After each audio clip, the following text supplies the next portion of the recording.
A human child takes approximately 2 decades to become a fully functional adult. In the grand theater of biology, that is an absurdly long time. A foal can walk within hours of birth. A kitten is hunting within weeks. But humans are different. We are born too early because our heads would otherwise be too large to pass through the birth canal, and we spend the next 20 years in a state of extreme vulnerability.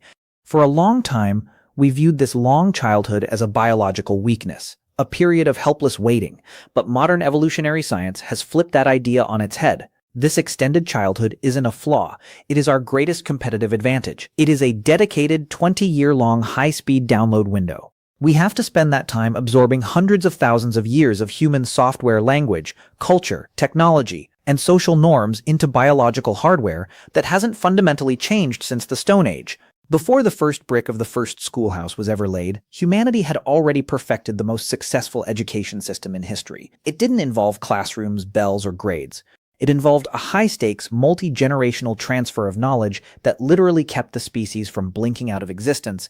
To understand what education really is, we have to look past the institution and look at the relationship. We have to go back to a time when the syllabus was simply the difference between life and death. You might assume that the first teacher in human history was a wise elder sitting by a fire, patiently explaining the world to a circle of children, but the reality was likely much more silent and much more physically demanding. If we go back 2.6 million years to the Gona site in Ethiopia, we find the earliest evidence of what researchers call Oldowan stone tools. These are simple cobbles with a few flakes knocked off to create a sharp edge, used for butchering carcasses. For a long time, archaeologists thought these tools were so simple that a hominid could just stumble upon the technique by accident.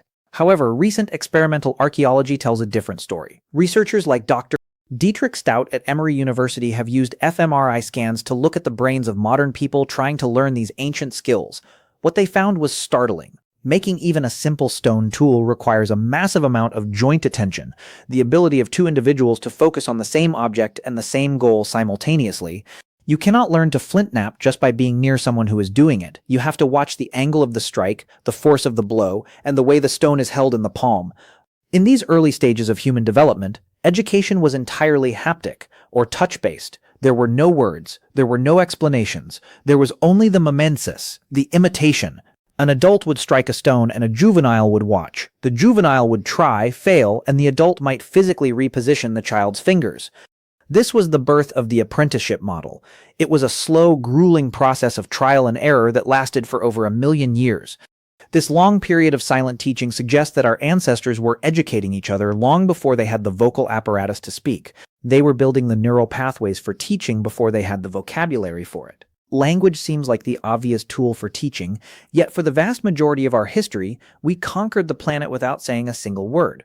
By the time we reached the era of the Aclean hand axe, about 1.7 million years ago, the complexity of human schooling took a massive leap forward.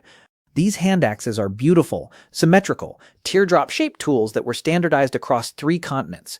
Whether you find an Aclean axe in France, South Africa, or India, they look remarkably similar. This consistency is a massive red flag for archaeologists. It means that the design wasn't being rediscovered by every individual, it was being taught. You cannot make an Aclean axe by accident. It requires procedural memory and a series of planned steps, striking the stone in a specific sequence to achieve symmetry. If a child didn't learn the exact template from an elder, they would produce a functional tool, but not an Aclean one. This period represents the longest-running curriculum in human history. For nearly 1.5 million years, the lesson plan didn't change. This reveals a fundamental truth about ancient education. It was incredibly conservative.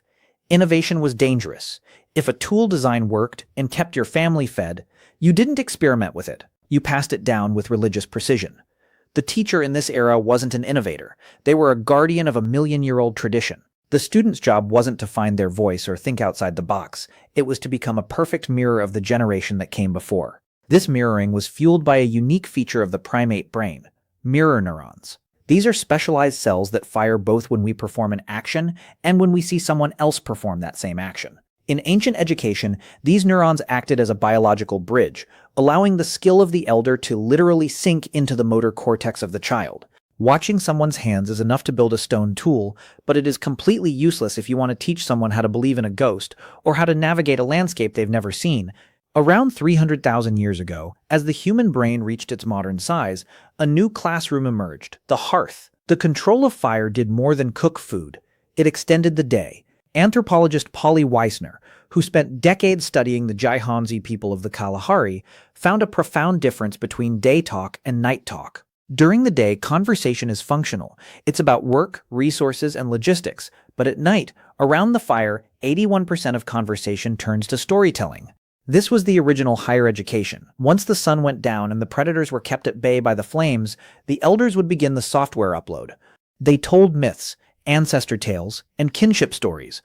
To a modern ear, these might sound like simple entertainment, but to an ancient human, they were complex data sets. A story about a legendary hunter who died because he followed a certain bird during a drought isn't just a story, it's a survival manual encrypted in narrative form. Our brains are biologically hardwired to remember stories much better than they remember dry facts. By wrapping ecological data, which berries are toxic, where the hidden springs are, how to read the clouds in the form of a dramatic tale, ancient teachers ensured that the information would survive the forgetting curve. This was also the era where social brain hypothesis, proposed by Robin Dunbar, becomes critical. As human groups grew to about 150 individuals, the amount of social information a child had to learn became staggering. They had to know who was allied with whom, who owed a debt, and who couldn't be trusted. The classroom was now every waking moment of social interaction. Stories saved lives by providing maps of the past, but they were eventually supplemented by a far more permanent and vivid form of memory that took education underground. Around 40,000 years ago, during the Upper Paleolithic, humans began crawling into the deepest, darkest reaches of caves like Chauvet and Lascaux to. For decades, we viewed these as art galleries, but many archaeologists now believe they were specialized instructional centers. In many of these caves, researchers have found finger flutings, lines drawn in soft clay, and handprints that belong to small children. In some cases, it's clear a larger hand was guiding a smaller one. These caves were classrooms for animal behavior 101.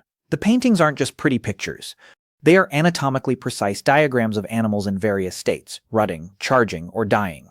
Some paintings only move when a flickering torch is held up to them, creating a primitive form of cinema. Imagine being a 10-year-old taken into a pitch-black cavern, the air heavy with the smell of fat-burning lamps, and seeing a mammoth come to life on the wall while an elder mimics its trumpeting call. That is a sensory immersive educational experience that no modern textbook can match. Dr. Stephen Mithen suggests that this period marked the birth of cognitive fluidity, the ability of the human mind to connect different types of knowledge. This was when we started teaching children that a lion wasn't just a predator, but also a spirit, a clan symbol, and a set of tracks. Education became interdisciplinary. The cave was the place where biology, religion, and history merged into a single, unified worldview. This was the first time humans created a simulated environment to teach children about risks like a charging bison before they had to face those risks in the real world. Settling down gave us the stability to build permanent libraries, but it actually shrank the amount of knowledge the average human possessed. About 10,000 years ago, the agricultural revolution fundamentally broke the ancient model of education. In a hunter-gatherer society, every child was a generalist. Every boy and girl had to know a little bit of everything: botany, ballistics, weather patterns, medicine, and social diplomacy. If you didn't know how to do everything your group did, you were a liability. But once we started farming, specialization became the new rule. For the first time, you didn't need to know how to track a deer if your job was to grind grain. You didn't need to know how to find water if you lived next to a canal. This was the great narrowing. We began to outsource our memory to the community. This created a new kind of education, the vocational apprenticeship. A child would be tracked early into being a potter, a weaver, or a farmer. This era also saw the birth of prestige-based learning. In smaller groups, children learned from their parents. In larger, settled agricultural villages, they began to look for the most successful person in the village to emulate. We began to value expert knowledge over ancestral knowledge. This shift created a more efficient society, but it made the individual more fragile. If the potter died without an apprentice, the village lost the software for pottery. This anxiety about data loss is likely what drove the next major leap in education, the invention of an external hard drive for the human mind. Schools were built to preserve the past, yet they ended up being the very things that destroyed our ancient organic connection to it. Around 2500 BCE, in ancient Sumer, the volume of information required to run a city, tax records, grain storage, property lines, became too much for the human brain to hold. The solution was the Eduba, or the House of Tablets. These were the first formal schools, and their primary goal was not enlightenment or curiosity. It was the production of scribes. We have found thousands of practice tablets from this era, where students had to copy the same cuneiform signs over and over again, from sunrise to sunset. These tablets show us that the discipline of the schoolroom was born almost immediately. One famous Sumerian essay, School Days, describes a student being caned by various teachers for untidy writing, talking in class, and standing up without permission. This was a radical departure from the previous 300,000 years. For the first time, learning was no longer fun or intrinsically motivated. It was a job. It was a requirement for the state. The curriculum was standardized. Every student in Nippur was learning the same math and the same lists of gods as every student in Ur. Education had become a tool of social stratification. If you could afford to send your son to the Adeba for 12 years, he would join the elite class of bureaucrats. If not, he remained a laborer. The open-source education of the hunter-gatherer fire was gone, replaced by a paywalled system of institutionalized knowledge. This model rows of students, a central authority figure, and a focus on standardized output is the direct ancestor of the room you likely spent your childhood in. Even as the bureaucratic model of Sumer took hold, a different branch of education was growing in the Mediterranean, one that focused on why rather than how. The ancient Greeks, particularly through figures like Socrates, introduced the idea that the goal of education was to unlearn assumptions. The Socratic method wasn't about an elder downloading information into a child, it was about a dialogue that stripped away false certainties. This was a disruptive form of education. While the Sumerian school taught you how to record the law, Socrates taught you how to question if the law was just. His student Plato took this further by founding the Academy in 387 BCE. The name Academy comes from a public grove dedicated to the hero Hecademos, reflecting the idea that education should happen in a public natural space.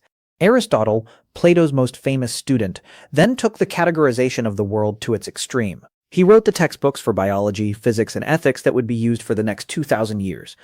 This era gave us the liberal arts, the idea that a free person needs to know certain things, not because they are useful for a job, but because they are essential for being a citizen. However, we must be careful not to romanticize this. This higher education was only available to a tiny sliver of the population. For 99% of people in the ancient world, education remained what it had always been, watching your father plow a field or your mother spin wool. The great divide in education was now firmly established. There was headwork for the elite and handwork for the masses. This divide would remain unchallenged until the Industrial Revolution, when the world suddenly needed millions of people who could do a little bit of both. The modern factory model of school that we use today was born in the 18th century, and it was designed specifically to break the last lingering habits of ancient human learning. In 1763, the Kingdom of Prussia introduced General Landschulreglement, a system of compulsory education. The goal wasn't to make children smarter, it was to make them more useful to the state and the military. The Prussians realized that the most important thing a soldier or a factory worker could do was obey a clock. Ancient human learning was event-based. You learned when the deer appeared, or when the harvest was ready. Industrial learning was time-based. You learned because the bell rang. We took the House of Tablets model from Sumer and the standardized curriculum from the Greeks and merged them with the assembly line of the factory. This is why you have grades, a term borrowed from industrial quality control, and periods. We essentially decided that the best way to educate a human being was to treat them like a piece of raw material being moved through a manufacturing process. This was a wildly successful experiment in terms of literacy and economic output, but it was a disaster for our biological hardware. Our brains, which evolved for the joint attention of flint knapping and the narrative immersion of the campfire, were suddenly forced to sit still in a chair for 6 hours a day, staring at a static page. The long download of childhood, which used to be a vibrant, social, and physically active process, became a sedentary and isolating one. We traded the deep time of the elders for the linear time of the school board. What this journey shows us is that education is not a synonym for schooling. Schooling is a very recent, very weird invention that covers less than 1% of our history. For the other 99%, education was a distributed process. It was built into every meal, every walk through the woods, and every night around the fire.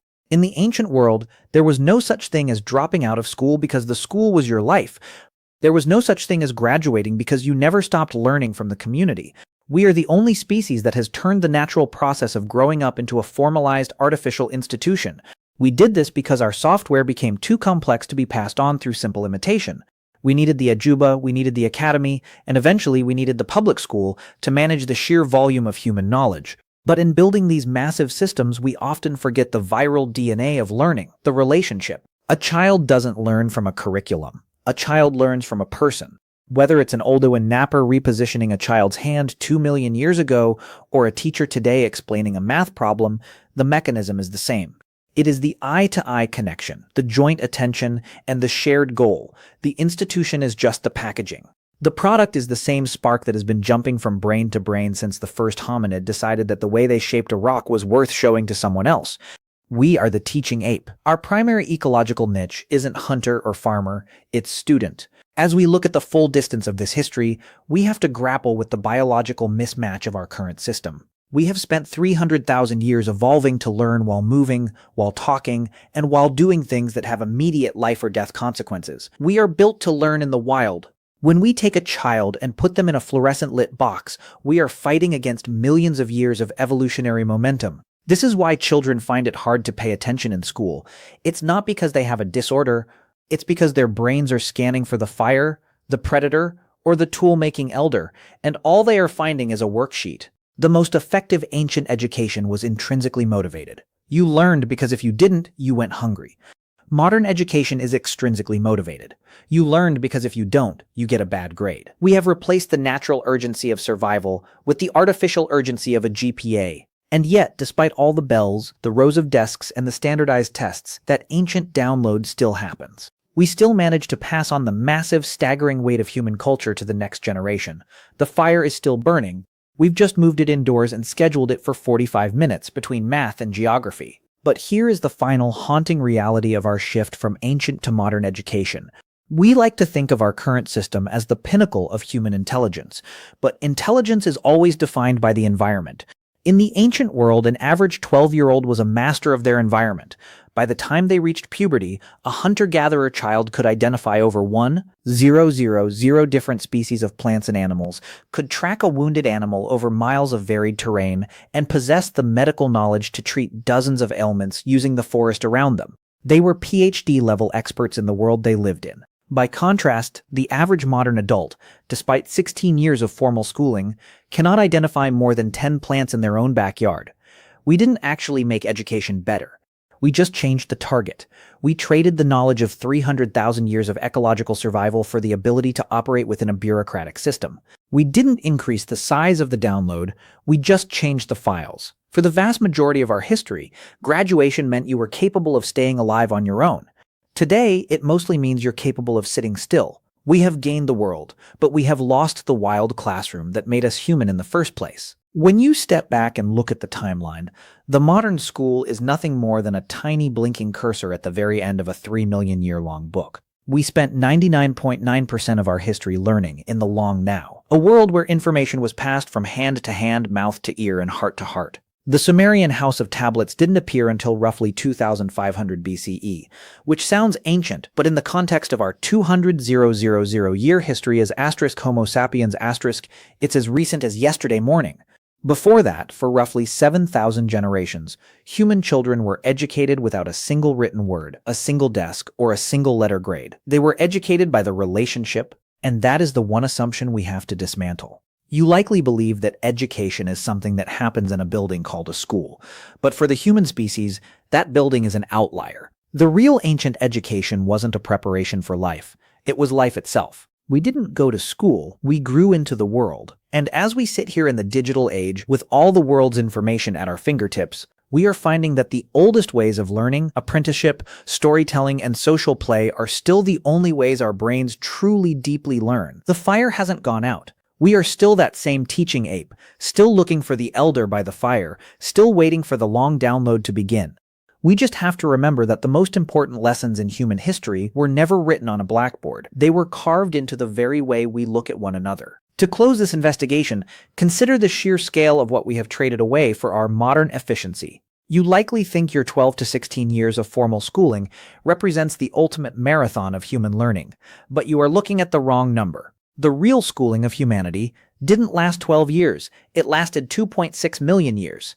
In that time, we mastered the earth without a single textbook. And while you might feel educated with your degree and your literacy, consider this: an average hunter-gatherer from the Upper Paleolithic possessed a working knowledge of botany, zoology, and meteorology that would put a modern university professor to shame. We haven't actually become smarter through our schools.